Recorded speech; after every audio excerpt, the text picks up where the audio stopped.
Welcome to the iHemp Hour. My name's Dave Craybill. I'm with iHemp Michigan. iHemp Michigan's mission is to educate, inform, and promote the research, development, and cultivation of industrial hemp. And we're excited to have a really cool conversation today about phytoremediation. That's a word on everybody's mind these days, right? So before we get to our guests, let's just go around the horn real quick and say hi. Mike, down in Ann Arbor, you survived the storm that went through? Yeah, just kind of about 15 minutes ago ended, but I'll bet we got an inch of rain in about 20 minutes. It was really coming down. But yes, we're still here. They're building arcs around our neighborhood, though. I mean, so it's getting kind of concerned about all the water. We're making a lot of water down here. Mm-hmm. All right, and Blaine is having some technical challenges, so I'm sure he'll join us at some point. Well, I'm like that Pink Floyd song today, you know, the voice in your head, but I'm not here. Oh, I thought you were going to a different song. I see your knee. I thought he was going to break into song for a second. I was kind of worried. So yeah, is that a good knee? Is that a sexy looking knee? No. In fact, we're going to remove you for now until you get that sorted out. So, all right. Well, our guest today is Lesley Putman. Lesley is with Northern Michigan University, and as a little teaser, as I had in the intro, that we're going to talk about phytoremediation of PFAS. Easy for you to say. So PFAS with hemp. It's all about cleaning soil with hemp. And, Lesley has been working on this along with her cohort in the soil, Margaret Brum. So, Lesley, why don't you tell us a little bit about your background, how you got involved in using hemp for phytoremediation and why that's important to you? All right. Well, I've been working with phytoremediation for a number of years. I've used different plants. I've used black locust. I've used little blue stem, wheatgrass, and different contaminants too. But with the Farm Bill, when it made it so that we could use hemp in universities, I decided I would start using hemp. It's a very interesting plant, and there's not a whole lot of research on it. So I thought it was a good opportunity to use that and see if it could work as a phytoremediator. And then at the same time, PFAS, which stands for per and polyfluoroalkyl substances, became a big contaminant that everyone was talking about and was showing up everywhere, and they're starting to regulate it. And so I thought, well, let's see if hemp can be useful at phytoremediating these types of chemicals. So that's how I got into this hemp phytoremediation of PFAS. And Margaret, and would you introduce Margaret and her role? I'm introducing her.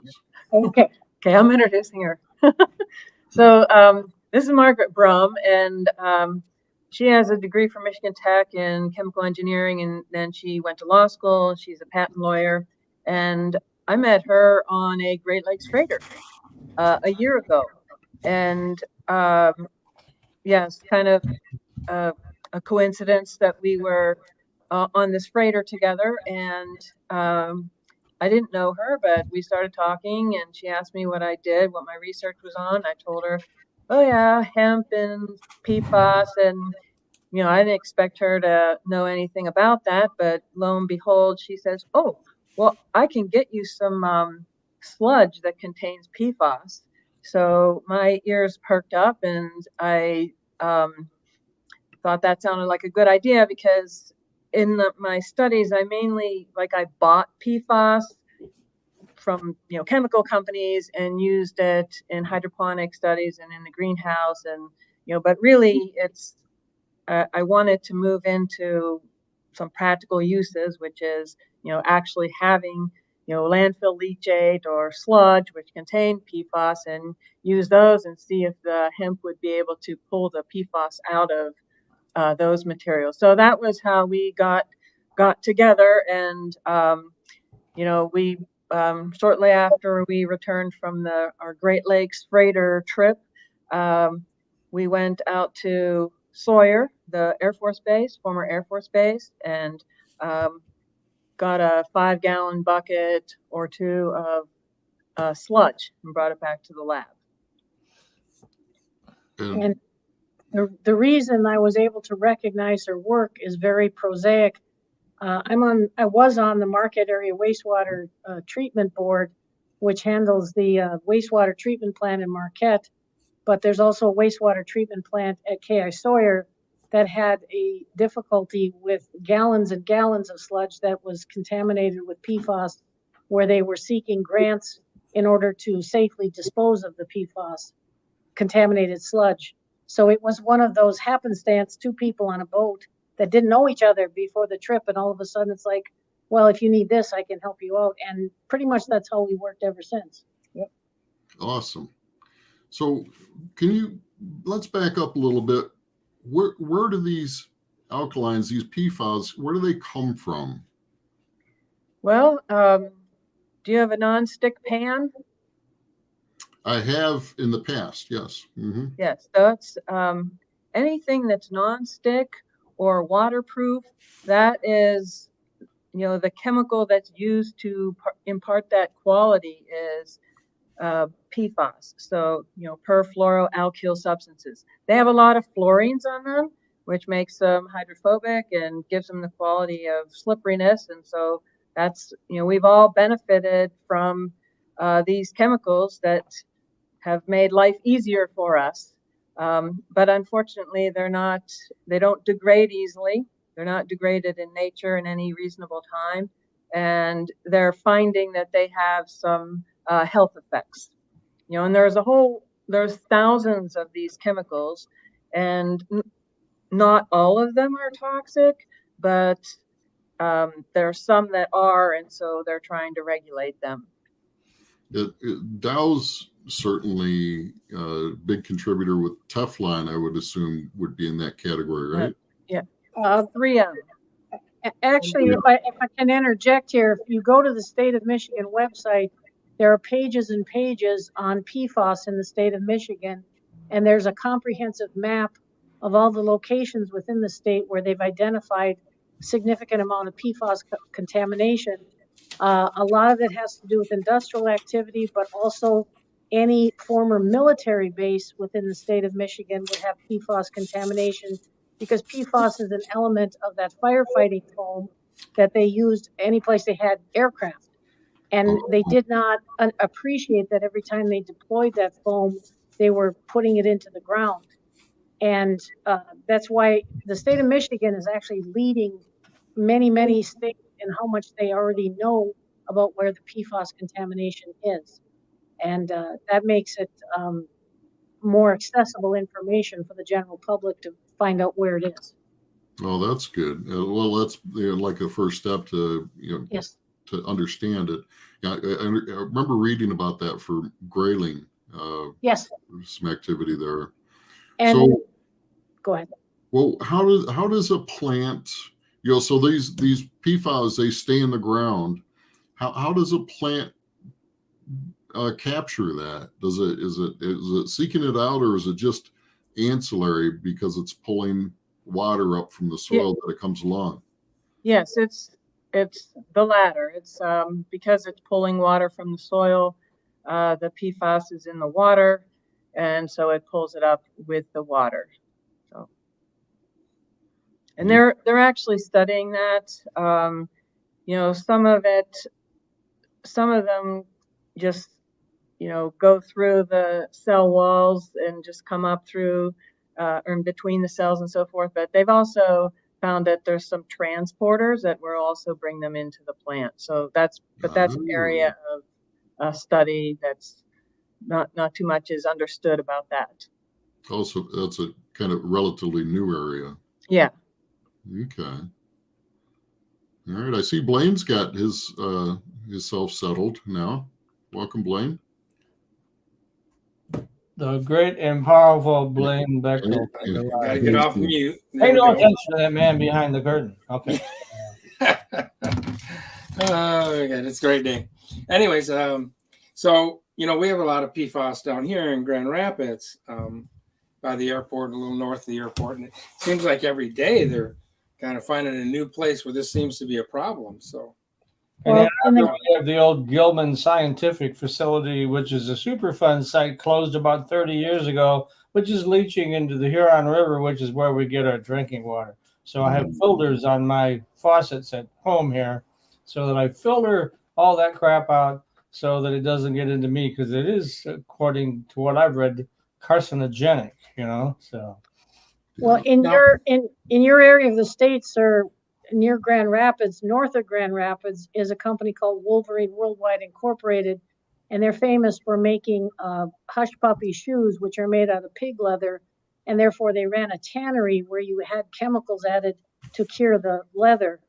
And Wolverine Worldwide Incorporated was disposing of their used chemicals in the watershed, and they just signed I think it's a $43 million settlement with the state of Michigan to work on the cleanup from just one business in that area. That was not a military business, but it is an active part of the remediation is from Wolverine Worldwide Incorporated.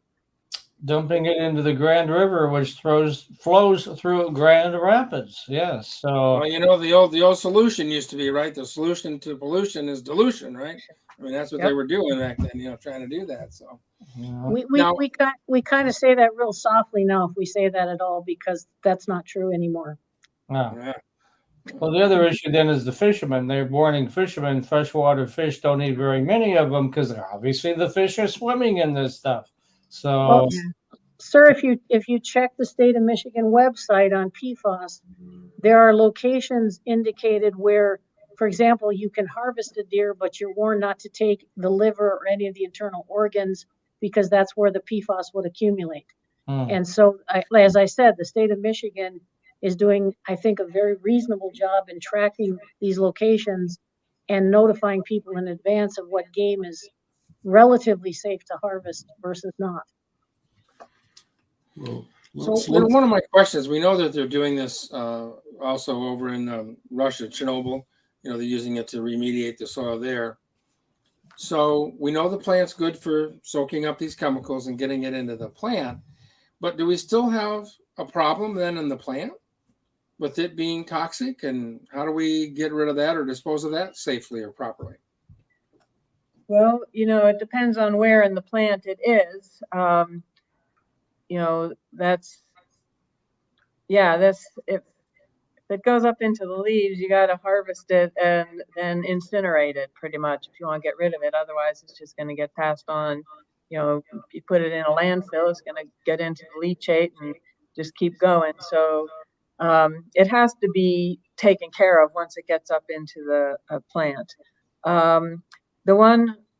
The studies that I've been doing with PFOS, which is one of the more toxic ones, it mainly stays in the roots.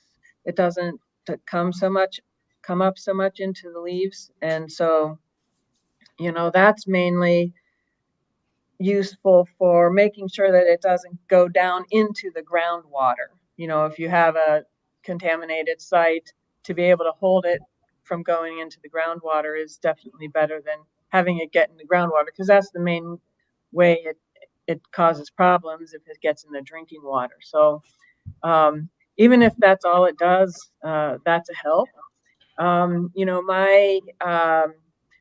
My dream would be that it would go into the stem and the fiber, and then you could harvest the hemp and use the fiber for construction materials, and then it would kind of be locked in place and sequestered. Yes. Mm-hmm. So really, how effective are we with remediation? Are we 1 foot down? Are we 2 feet down? How far will it pull this material out of the soil? I don't know. There's not enough research yet for that. So if I can speak of the groundbreaking work Dr. Putman is doing, up until this past summer, she was working in the lab with hydroponically growing to verify the hypothesis that you could extract these forever chemicals from water using hemp. Last Friday, the first above ground planting of hemp in soil took place here on the NMU campus. Not kidding you, my Facebook post said the world has changed because now it's growing in actual growth medium, and later on, as the plants get more sturdy, Dr. Putman has plans, and I'll let her describe it, of adding wastewater cake sludge from the Marquette area wastewater plant, which doesn't have PFAS in it now, but it's going to be used as a growth medium to see in the future if you have to pull PFAS out of wastewater sludge, that it'll support the growth of the sludge. If you want to explain what you're going to be doing with the sludge later on. Yeah, so there's still a lot to understand. I mean, with what the hemp can do, so and how much it can do. But that's, they've been putting sewage sludge on fields for a long time to fertilize them, and they've discovered, oh, this isn't such a good thing because the plants that grow in that farm then contain PFAS. So, they've quit doing that. But, on the other hand, if we put that sludge onto a hemp field and grow hemp and it gets into the hemp, we can harvest the hemp and destroy the hemp, incinerate it, and get rid of it. I want to make sure I understand what you just said, because sludge is from human excrement, right? Yes, sir. Can I answer your question? I think I know where you're going. The PFAS Right now, the Marquette area wastewater plant doesn't have PFAS in its sludge. Oh, okay. They test for it; it's not there. In the future, the state will be tightening up the testing restrictions everywhere because they don't want wastewater, either the clear liquid that goes back into the water or the cake sludge of the solids. So anticipation of that, Dr. Putman requested a cake sludge from the Marquette area plant, which has no PFAS in it, just to verify that it could be used as a growth medium for hemp in the event trying to pull PFAS out of sludge in some future date. Okay. Did that help? It does, yeah. So currently you're saying that the sludge that they're applying to the agricultural ground is tested for PFAS, and if it has it in it, they can't put it on the ground. Yes, based on my knowledge of the Marquette area wastewater plant, they've never put their cake sludge onto a field where human food was grown. It was put on fields where basically mine tailings were. That's the rock that's put up above ground when they dug old mines. And it doesn't rehabilitate itself because it doesn't have any soil. So they put the sludge there, and then they put plants in the sludge, and they basically regrow the ground cover using the wastewater sludge as nutrients. Mm-hmm. But again, no, they're not growing human food in wastewater sludge. From what you know of there, but like down here in my city, I live in Grand Haven, I know that they've been using the sludge from the waste plant and been putting it onto agricultural ground. So I'll do a little research here on this end to see what I would encourage you to go to your wastewater plant to verify where because it's very heavily regulated in the state of Michigan, when they can start applying the sludge and to what use they can make of it. So I'm encouraging you to go to your wastewater advisory board in your area to confirm what they're doing. There's a wastewater treatment facility in Flint that's working with a company in Sweden, and they're using it. Are you familiar with it? Because you can probably speak to it more than I. But they're using it to create. Well, I imagine it would create methane gas, but some type of fuel to fuel vehicles. Really? Well, yeah, I haven't heard of that. There's some kind of tank, and I don't know. I'm getting a total loss for the science behind it, but if you want, in the Marquette area, methane gas is extracted from the process of treating sewage. And it is used to be burned off, wasted, but now it's used in natural gas engines that are used to provide power within the plant. This has happened in the last 5 or 10 years. That's probably what they're doing. Yeah. Yes, and a lot of time and money has been put by the state into the Flint wastewater system after the debacle of changing the source of the water. So yes, you've raised a very valid point. At any spot in the state of Michigan, what they do with their wastewater sludge, what they do with their leachate from the landfill is subject to where they're coming from in terms of what type of materials go into their waste. Yeah, it's a whole cycle. So it's how we treat every part of that cycle affects every other part of the cycle. So what makes the hemp plant unique, for remediation? Well, there's other plants that are used for remediation too. I just, it can grow in non-ideal conditions, which is a good thing, and it is fast growing.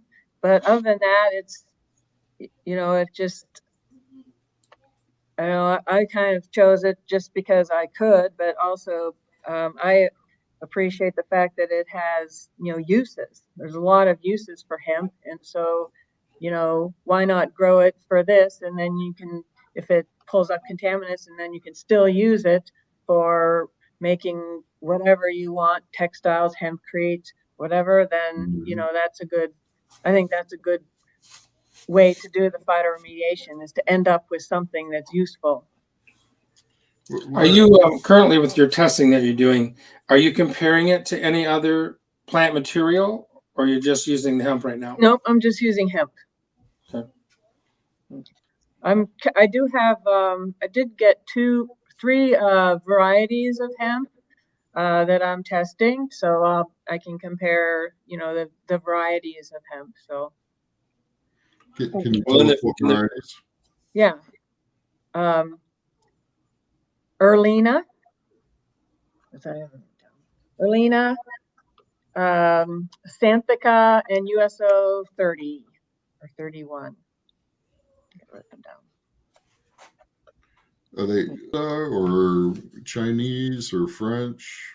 Oh yeah, Erlina F8 FC, Xanthica 70, USO 31. I believe, like they say, they were shipped from France.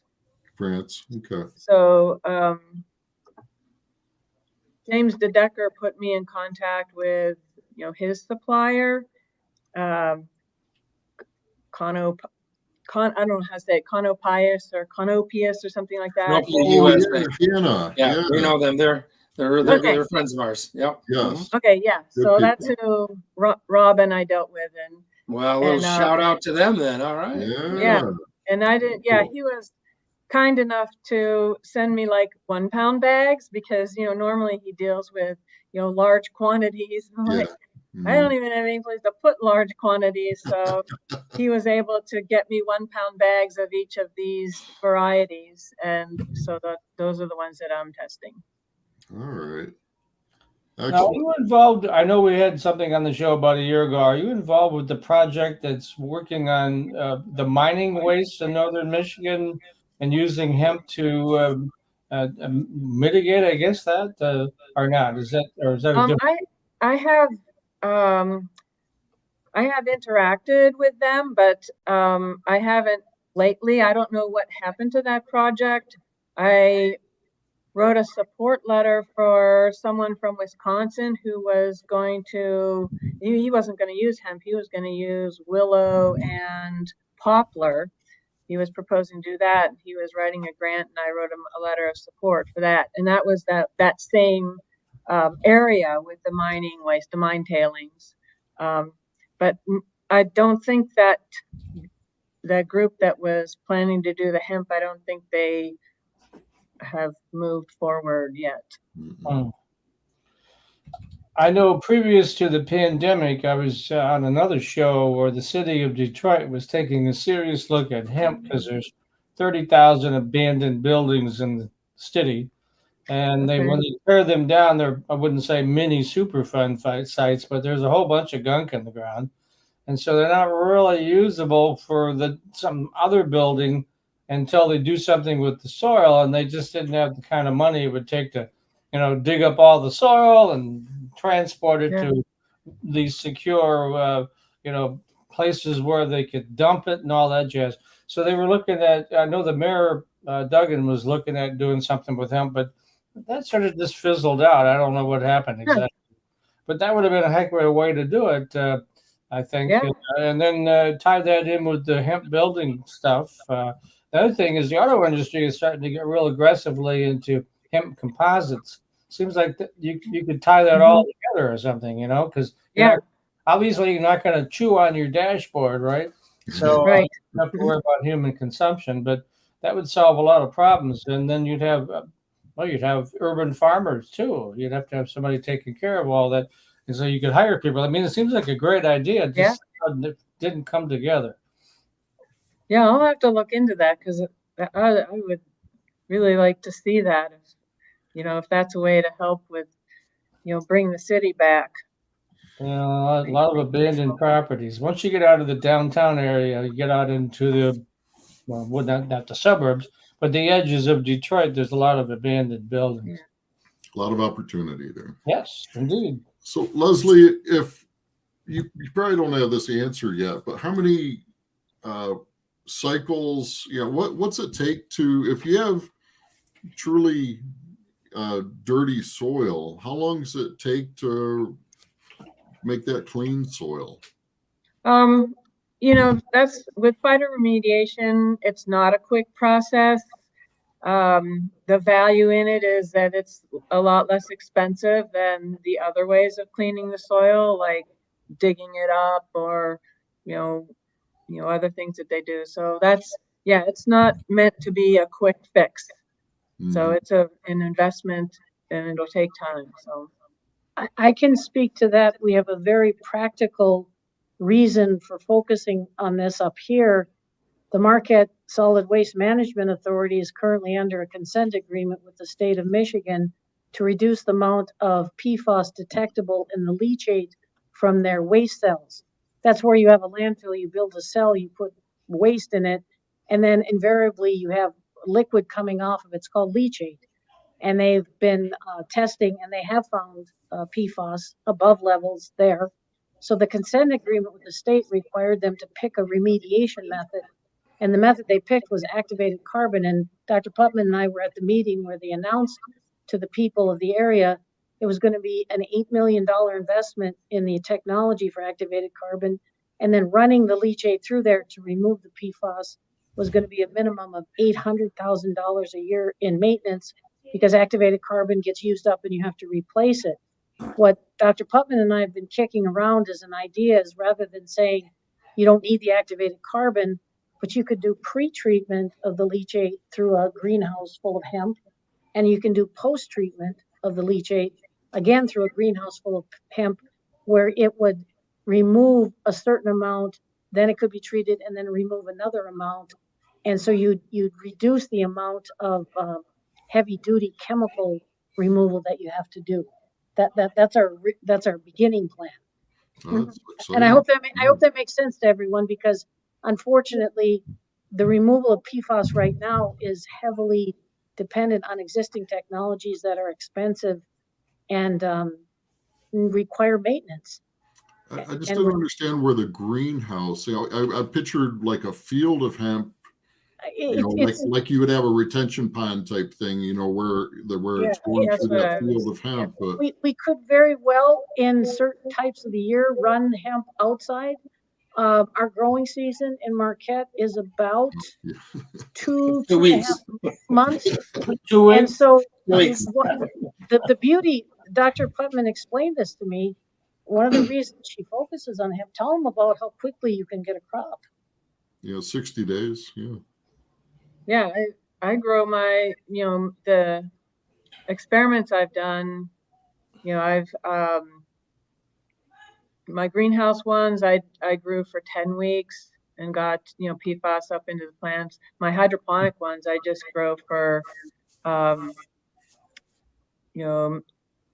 maybe, like two months at the most. But really, I found, like, hydroponically, I found that I got as much as I was going to get after 30 days, actually. So that's. Envision a contaminated site where you had the heavy duty chemical or plasma treatment. I get 5 or 6 emails a week with papers in it talking about new treatment methods, and none of them have focused on the idea of a greenhouse ahead of time where you could continually be growing hemp and pre-treating. Then it goes into the heavy duty treatment at a lesser level, comes out, and you finish it off with more. And you could have a viable technique that would reduce the overall investment and yet deliver the low amount of PFAS that the government is insisting upon. See, she's the chemical engineer, and she thinks about, the big picture like that. I've actually sketched out the greenhouse and the piping as well, which is essentially Dr. Putman's focus is on this plant that was, as you know, was never allowed to be studied before. Mhm. And so she's doing groundbreaking studying. And I'm thinking, well, if we had a greenhouse at the landfill, we could set up for this amount, run the leachate through, and then run it through the big equipment they're going to buy, and then run it through another one. And you would be able to reduce the amount of investment that the taxpayers would have to pay for. Yeah. Yeah, this is quite a different process or theory, Dave, than I was thinking too. With this, have you found that is there a part in the growth stage where there's more uptake? So in other words, like when the plant is within the first 4 weeks or the 7 to 12 week period, have you got that far along with the study yet to see where? Just hydroponics. I did that time study, and it was like the 30-day mark was kind of the optimum. Like it didn't really make sense to grow them for more than 30 days because they got as much as they're going to get in that 30 days. So, and at that point, and that's like hydroponically, I was growing Chinese hemp then, and that was, they flowered in my hydroponic study. They were flowering by like my 50-day time point. So like 30 days, that's even before flowering. And right now you're using, it sounds like either a fiber variety, yes, more than the CBD plant variety. Right. Well, and those are going to have a pretty long tap root too, aren't they? Yeah, I'll find out. I'm going to harvest tomorrow, actually. My first greenhouse Erlina variety study. I'm going to harvest them tomorrow, so we'll find out what the roots look like. And how tall are those plants right now? About 2 feet. Okay. And are they in the ground or are they up in beds? These are in the greenhouse, so they're just in 4-inch pots. And they've been growing for, I've been treating them for a month. So they're just in 4-inch pots. Yeah. Well, because then when I treat them, then the contaminant will be right there for them to take up. So that's why I do them in the small pots, and I don't want to grow them that long. So that seems. We'll see how it works, but it seems to have worked okay for their growing. Yeah, I think there's going to be a massive root ball. Yeah, I hope so, and I hope it's all filled with PFAS. and have you Margaret or Leslie, are there other professors, other studies that are going on that you've been able to coordinate with or been able to help with them, or is there that kind of, are we at that level yet where there's quite a bit of study going on? Can I tell them about what Molly said? Molly Mott is the lady with the state of Michigan. We're familiar with Molly. Hemp. Yep. You all know her? Of course. Yep. Okay, we coordinated with her so she knows about Dr. Putman's work. Sure. And there's going to be a conference this November. And even before the first above ground planter was purchased, Molly had put aside time for Dr. Putman to share her work. So, I mean, I don't know what else Dr. Putman will talk about sharing her work with, but we're already got a slot in that conference, which I thought was indicative of how eager people were to hear about good work being done. Yeah, there's not anyone else in in this university doing hemp and phytoremediation. One of my colleagues, brand new colleague, who's an inorganic chemist, she's looking at, using nanoparticles to somehow she's going to use them to do some chemical reaction to help get rid of PFAS. So that's a totally different thing. But there is a group, the Kinetic Agricultural Experimental Station. They worked with the tribe in Maine, where there's a Air Force base. It's kind of like K.I. Sawyer here, an old Air Force base, because of all the firefighting foam that was put on there. There's lots of PFAS in the ground, and they're doing studies there, where they're doing phytoremediation with hemp. And then they just formed a consortium, and Margaret doesn't even know about this because I just found this out a couple days ago, is they've joined forces with University of Minnesota, Yale, and the National Institute of Environmental Health. And they're doing like a study using nanoparticles to enhance the phytoremediation of PFAS by hemp. So that's kind of the biggest study I've seen. It's multi-year funded study. But other than that, there's just pockets here and there of people doing hemp studies and phytoremediation. So. Mm-hmm. Well, By the this will way, be interesting then. Now is this thing in November with Molly, is that something here in Michigan that I'm assuming? I assume so. She said it was set up either to be in person or Dr. Putman could attend via Zoom. Awesome. She was very excited to hear of the research being done here in Michigan, as Dr. Putman can tell you that she works in the lab on one level of research, and then setting up the farm just happened in the past month. I mean, we got above ground planters and special growing soil, and setting that up at the NMU farm just took place within the last 2 to 3 months. And so we're starting, what I want to say is we're starting the process of taking it outdoors. And then we have now the tools to grow things outdoors in more real life conditions. Well, it sounds like you're well connected. You said all the right names of people. So, but if iHemp Michigan can be of any assistance or help for you, please let us know. We'd be more than happy to do that, and we'll love to share your studies and your findings when that's available. That'd be awesome for sure. All right, thank you. So, there's so many things that are going on with it. So, one question I have though, you talked a little bit about using it in building material. So locking up the PFAS into the hurd, basically, or the fiber, is there any kind of off-gassing or any kind of thing like that happens with the PFAS?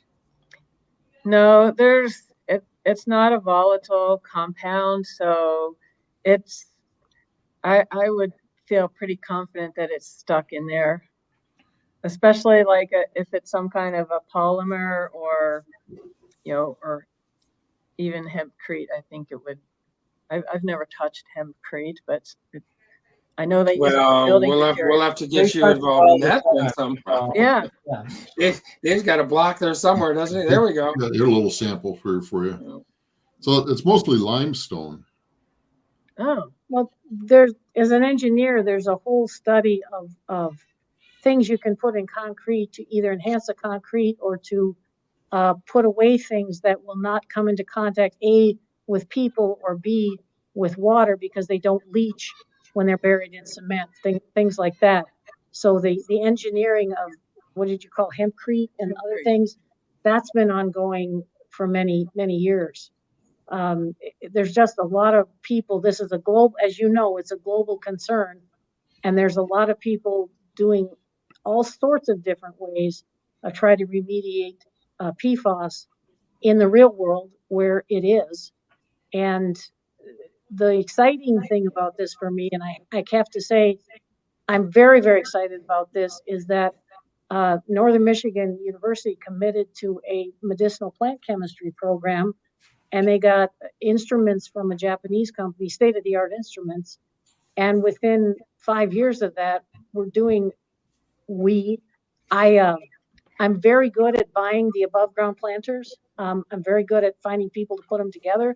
Dr. Putman and her students are very good at doing the actual work, but it's being done at Northern Michigan University in the state of Michigan with resources that were designated for this. It's like a really practical medicinal plant chemistry issue. And this wouldn't be happening if we didn't have these very sophisticated instruments that we got for the medicinal plant chemistry program. I mean, that's how I can do this, because to analyze for PFAS, it's very difficult. You need high quality, high performing instruments, and we have one of those thanks to the medicinal plant chemistry program. So I have a question for you ladies. If these PFAS are an issue and we need to eliminate them, are they gone from? I still see them selling Teflon and those kind of non-stick pans and such. I can address that from a chemical engineering standpoint. There are still companies manufacturing materials with PFAS in them. There's a general a settlement just went through with 3M. Over $10 billion was shared with a number of plaintiffs to make up for the fact that 3M put PFAS into the stream of commerce. So I can't tell you that they've stopped making them. I can tell you that the cost of making them and putting them in the stream of commerce is exorbitant. And therefore, I would expect in the future more and more regulations stating what you can and cannot put out in the stream of like PFAS versus trying to clean up what's already there. They aren't making like PFOS, which is the most toxic one. They're not making that anymore, but it's already out there. And so people are still using it. And like I saw a plot with we all have PFAS in our blood. I hate to tell you, but that's the way it is. And like they've actually been measuring that, and it's been going down since they quit making PFAS. So it is kind of helping. It is because they stopped making it. It is decreasing. So that's a good thing. All right. So there's hope for the future. Yeah. And especially with your research. So that's great research that you're doing. We really appreciate it. I'm glad that Dr. Putman is getting the attention and recognition she deserves. And it's a problem that a lot of really smart people are working on. And I'm happy that they're working on it here, where we have so many smart people. That's just I grew up in Marquette, and a long time ago, we were pretty separate from the rest of the world. And now we got state-of-the-art research going on and a real world problem here in Marquette. So I'm just putting my 2 cents in for what a good deal it is. No, you guys are up in God's country. It's beautiful up there. Yeah, I'll be up next month. We're kayaking around Pictured Rocks. So I'll be up good. in the neck of the woods. Best of luck in your trip. Yeah. I'll stop by. Margaret, Lesley, is there anything as you move forward? Obviously, there'll be more things, but is there anything right now that if you had a wish list or a dream list that could help you, move the project more forward or get better results or more results at this time? Besides a ton of money, which money solves all problems usually. Yeah. We're trying to send samples out to verify Dr. Putman's testing to a certified PFAS lab, because the state of Michigan requires the PFAS testing to be done by a certified lab. We have a lab set up, and I have a private donor who's willing to fund the first 10 samples. However, the red tape involved in having the samples shipped down there has stopped us so far. So if we could get a coupon for these certified labs so we could just ship samples there, that would be great. But with or without the coupon, her work continues. Yeah. Are the tests expensive? I mean, are they thousands of dollars? Are they hundreds of Yeah, dollars? like Are they- it's $300 per sample. $375 per each sample. And then if you want to do cryogenic grinding, which she doesn't want to send out, but if you have to do like plant grinding, that's $575 a sample. Like my job in this is to send out for bidding and to see what numbers are.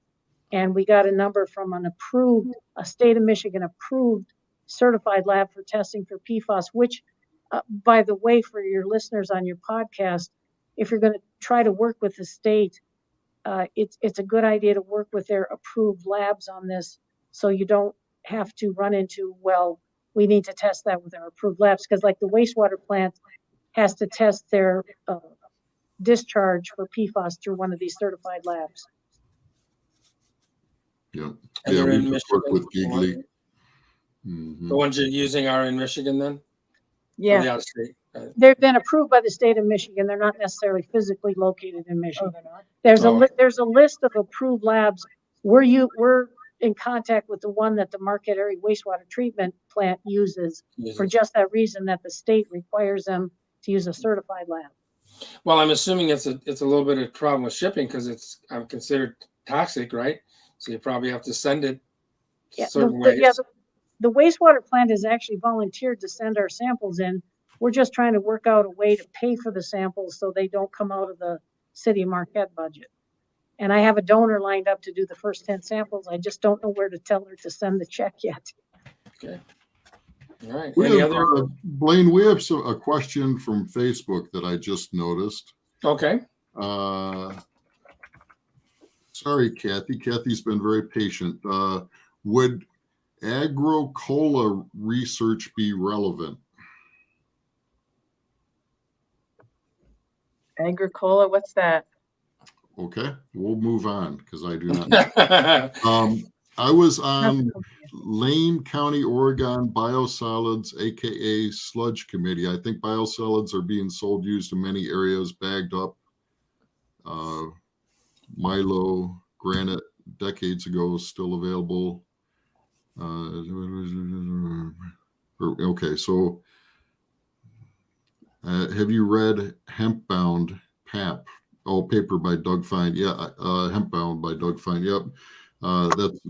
Doug's read a few books. Hempbound must be one of his newer ones. I don't remember that title. I'll look for that. I've been reading the history of prohibition against growing hemp or marijuana, and also against studying hemp and marijuana, which has just recently been lifted. And it's why some of this work is so critical to be done now, because we don't have a track record of 70 years of studying these plants. Yeah, and that's that just frustrates me to no end. And she mentions that it might be a good companion plant for potatoes to prevent potato blight. That's an interesting concept. Agricola, a decades-long government site for any ag topic. Latin word for farmer. We'll check it out. Okay. All right. So thank you, Great Kathy, sharing of information. You said there's Kathy. That was from Kathy, Dave? Kathy Ging. Yep. Thank you. Kathy. Thank you. So, but we are running short on time, I'm afraid. We need to jump to a quick round robin of the news. Do we have Mike Brennan? What kind of news do you have? Let's talk about the dark side for just a minute. Not a problem. They don't have a problem with burning the flower of this plant. No problem with burning the flower. We have 40 dispensaries in Ann Arbor, so you can burn a lot of flower here. But we haven't done the show for a couple of weeks, so let me catch you up some news that came out. For instance, the June adult legal cannabis sales came out, and they were $260 million was sold in the 30 days of June. That actually set a record. The previous record was from March, which was around 250 million. So it's still trending up, although prices have crashed. The demand, shall we say, has increased a lot. So we're still seeing a steady rise in sales. There's a possibility, depending on what happens in the next 5.5 months, we could do around $3 billion in sales this year. And of course, 16% of that is taxes that go to the state, to the municipalities, to the counties, variety of places. So for every $1 billion in sales, that's $160 million in taxes. So we still have a lot of municipalities that haven't opted in, less than 200 out of the 1,800 municipalities. But that money is beginning to change a lot of these municipalities' minds. Maybe not such a bad idea, because the disbursement earlier this spring was $52,000 per dispensary. Ann Arbor alone got $2 million for their budget, extra money coming in. So, it's an interesting situation as it unfolds. Speaking of which, Michigan has now ended cannabis testing for some state job applicants because the problem they're having is it's hard enough recruiting, but if you also have the prohibition on having any kind of cannabis in your system, it makes it almost impossible to fill these jobs. So a lot of the government jobs now have cut that out, and I suppose as long as you're not doing it on the job, they don't much care, because they need the warm bodies and the seats to get all this stuff done. And right now, of course, as we all know, there's lots of jobs out there, not so many applicants out there for those jobs, so they need to do what they need to do. And then finally, an interesting story came across the transom that we published in today's newsletter, the 420 Post newsletter. The national cannabis legalization has seen 61% drop in federal cannabis prisoners. Now, this was just from the period 2013 to 2018. I'm sure those numbers are considerably higher now, but there was a lot of people in jail back when it was illegal. No, it was not, no one got hurt. It was just they just got busted because they were growing or smoking it or transporting it. So there's a lot fewer of those folks in federal prison right now. And I think we're up to 26 states that are adult legal. And there's, half a dozen or so that are going to be voting on it this November. So it's only a matter of time before I think it gets legalized or descheduled, as it were, on a federal level. But we're waiting for that to happen. Because right now, as I don't have to tell you guys, it can be challenging to get a bank account, for instance. And if you do get a bank account, because of all the regulations that the feds throw at you and all the things that you can spend $1,000 a month just on your checking account because they have to hire people to follow the compliance. And so it's still an expensive proposition to move the money. And so it remains a cash business, which also means a lot of these dispensaries are getting ripped off because the bad guys know there's a whole lot of cash in the inside of those dispensaries. So there's a lot of problems that hopefully will be solving themselves here in the next foreseeable future here. We continue to keep our fingers crossed. Now to you, Mr. Blaine. Thank you, Mike. All right. Well, you're right. It has been a few weeks. There's been a lot of things that have been happening. I want to mention a couple of projects that people can find out a little more, and we'll be having more talks about it on the show. But Hemp for Humanity, if you go to that website, it's H4H is what it is. They have a project called Canary Homes, who we're working with Jessica D. Decker. Not related to James D. Decker up north, but anyways. So that project is coming along really, really nicely. They've started the campaign for the fundraising part of it. We've got some plans pretty well set to go. And I still am very hopeful that we're going to be breaking ground yet this year on that project. So excited for us to be along with that. And we're very grateful for everybody that's joining into that project to help her. This is a case where a young lady has an immune deficiency that most places that she would live in would be toxic to her system and cause her to have quite a bit of health issues. So we're really excited about that. We're planning to do maybe a couple tours this fall of some hemp projects. One is going to be down in Fenville. They've recently completed or still working on a project down there where they actually used tires in the construction, and then they used hemp on the inside and on the plastering side. So very excited to do that. We'll probably have since it's right next to the winery, we'll probably have maybe a little winery stop there on that one. So that might be fun for that. So we're looking forward for that for sure. And then, again, a lot of people are working behind the scenes, incredibly crazy for helping hemp and supporting hemp. Let me see if I can bring up, there's a very recent, here we go. See if I can find it. Are you looking for This is a hemp roundtable. Jonathan Miller will be speaking on the 27th of July, congressional hearings, and going to be talking about the issues that have gone on with FDA not providing a regulatory pathway for the CBD to be able to be marketed and sold. And so it's just causing a lot of problems for the hemp industry, for the CBD industry, for hemp farmers. So we're very excited that he's going to be able to be speaking at that and continuing that forward. So, and if you have not already signed on, please go there and sign on to their hemp supporter. So that way you can send information out to your representatives as it comes up and let them know that you'd like them to support this legislation as we move forward. It's important. And it's sad that we still do not have a regulatory pathway and that FDA kicked it back to Congress. And so we're just hopeful and we're very grateful for the work that they do there for sure on that. For sure. Yeah, and thanks to U.S. Senator Ron Wyden, Senator Rand Paul, and Jeff Markley, who reintroduced the Hemp Access and Consumer Safety Act bill, which is what Jonathan's working on.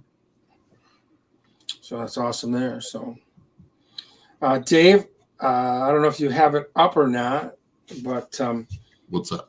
The Jimmy Buffett pasta salad. I didn't know anything about that's it. fine. I know. I just sent it to you a while ago. But if you can let me share. This is not the emperor without the hat now, Blake. I'm going for it. I'm just going for it. Is it on the website?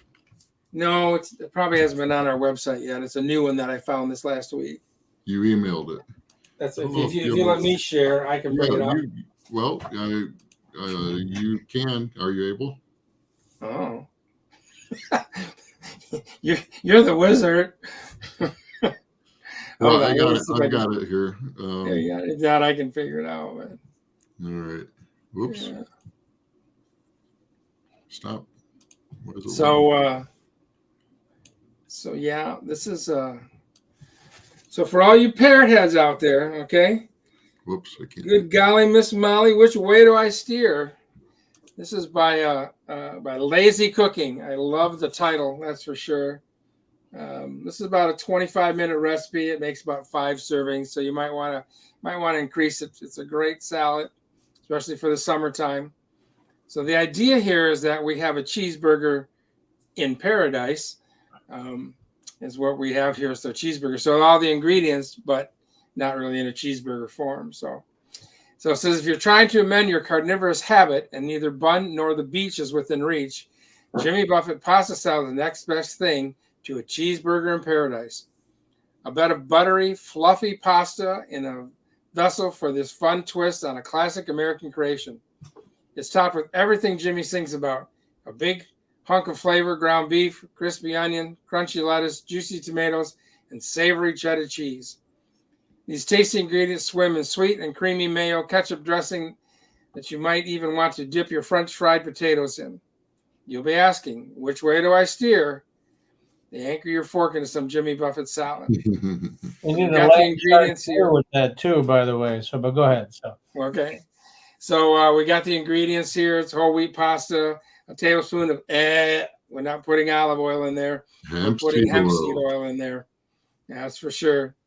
Onion, garlic, clove taste, pickles, lettuce, cheddar cheese, teaspoons dressing, mayo, mayonnaise, half a tablespoon of ketchup, and I haven't had a chance to put it on here yet, but I would definitely suggest that you put in at least a quarter cup of hemp hearts as well. A little gives it that nice little crunchy flavor to it, that almondy flavor to it. So there's the directions for it. It's pretty simple to make. It'd be a hit. And for all you parrot heads out there, this might be one you might want to add to your recipe there. And then I like to give credit where credit's due. So again, this is from Lazy Cooking. They have a picture of a koala bear on top of it sleeping. So, All right. So that's what I got, Dave. Very good. All right. Well, thank you, ladies. Be safe up there. Thank you. Keep up the Thank good you work. very much Pleasure for all the chatting hard with you. work you're doing.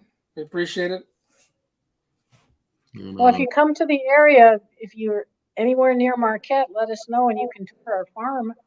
And then there's other buildings that have experiments going on in them as well. I'll bring you a hemp frisbee if I get by that way. All right, that would be lovely. Thank you very much. All right. Peace All and right. love. Thanks. All right, Everybody. thanks, everyone. Bye.